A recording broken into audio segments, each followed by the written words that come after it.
Let's talk about ambiguity and equivocation. What does that mean exactly?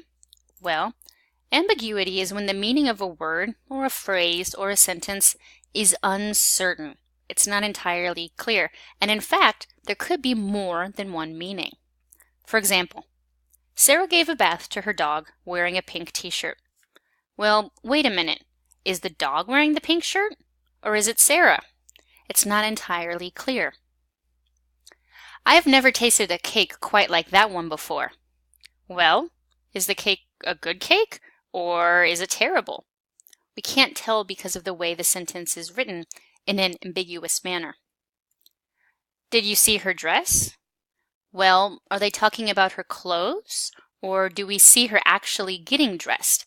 The word dress here can be either a noun or a verb, and depending on how we mean the word, we have different multiple kind of unclear meanings.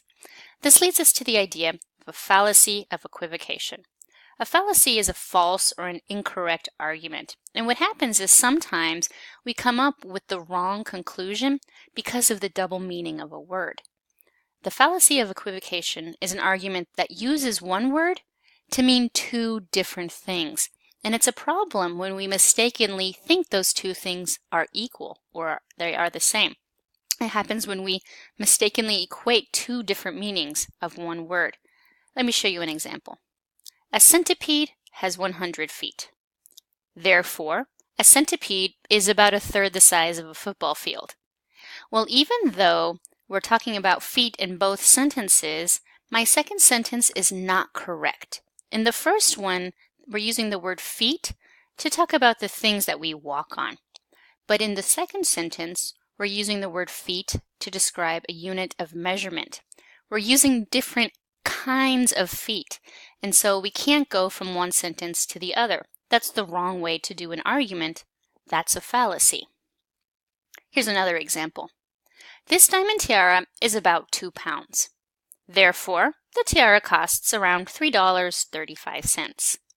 Here we have two different meanings of the word pounds. Pound can be how much something weighs. The diamond tiara is about 2 pounds. It's pretty heavy. But that doesn't mean that it costs $3.35. Probably if it's a really expensive diamond tiara, it's going to cost a little bit more. The problem is that in the second sentence, we've used the word pounds to talk about British currency. And so we've created another fallacy. Those two things are not the same. Some triangles are obtuse. You might need to review your geometry if you don't know what obtuse means. Therefore, some triangles are not very smart. Well, this is a silly idea. What we're doing again is using two different meanings of the word obtuse. In the first sentence, the word obtuse describes the kinds of angles. But in the second sentence, we're using the word obtuse to talk about things that are dim or not very bright.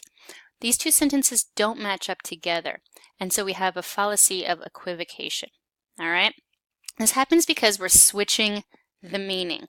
When a word expresses one concept in one premise or sentence, and a totally different concept in another premise or in the conclusion. This matters to us because Shakespeare plays with this idea when we read his own writing.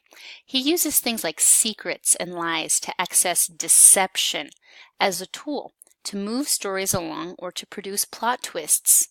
This plot twist in his plays shows harsh consequences, and these consequences can be good or bad. For example, just after he's been named Thane of Cawdor, Macbeth is wondering if he can believe the rest of the witch's prophecies. Banquo directly tells him, "Oftentimes to win us to our harm, the instrument of darkness tell us truths. Win us with honest trifles to betrays in deepest consequence." Right here, Banquo is directly warning Macbeth that the witches could lure him to great evil by telling small truths. Even though Banquo doesn't use the word equivocation, it's exactly what he's talking about. We have to be careful because of the kinds of truths that people might be telling us. When the witches are cooking up their spell, this is in Act 4, when they bring up the apparitions that will appear, they tell him, "Double, double, toil and trouble, fire, burn, and cauldron bubble." These are famous lines.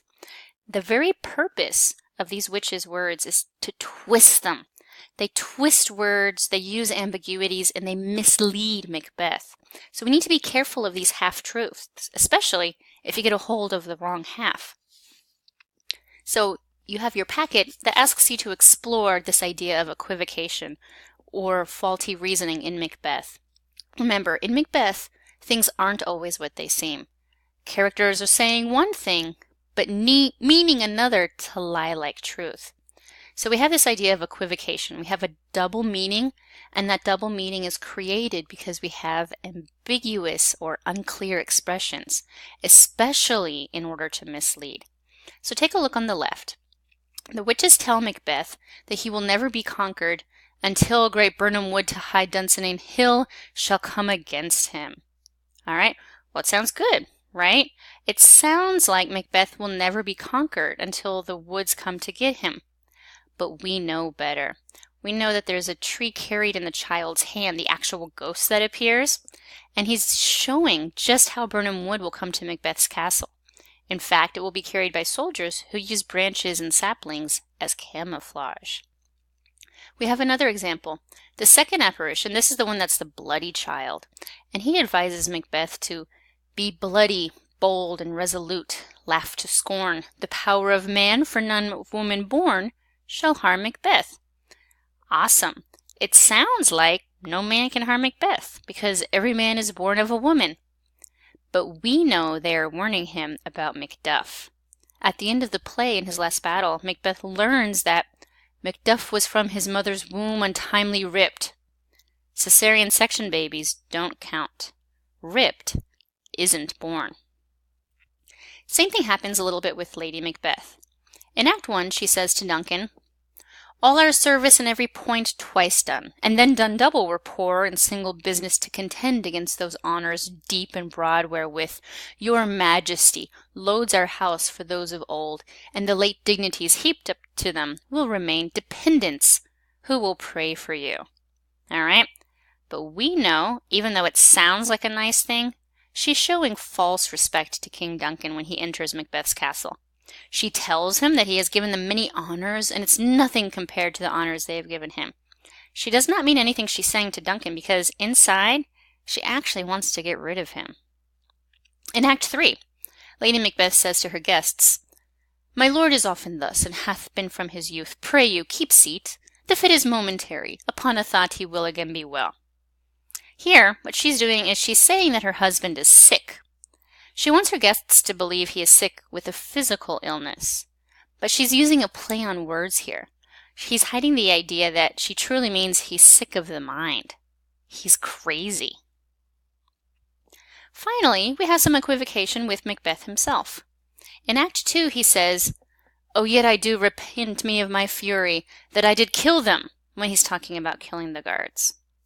Now, after Macduff reveals that the servants killed King Duncan, he immediately tells him that he killed the servants, which is true, but he's hiding the fact that he was the one who killed Duncan. This is a play on words, double meaning for his madness, right? He says he's so mad, he has such fury that he killed them. Again, Macbeth is guilty of equivocation. In Act 2, he says to Banquo about the witches, "I think not of them," right? Now this is when Banquo and Macbeth meet before Macbeth makes his way to kill King Duncan. When they meet, Banquo tells Macbeth that he had this dream about the witches, and Macbeth replies, he says he doesn't think of them, right? And that's a lie. He's been thinking of nothing but the witches' prophecy, and his horrible actions are taken because of their prophecies. So his double hidden meaning here is that while he doesn't think of them directly, he is thinking of their prophecies. So he's being truthful. I'm not thinking about the witches. I'm just thinking about the things that they said. So keep in mind this idea of equivocation as we review all of the things that happen in Macbeth.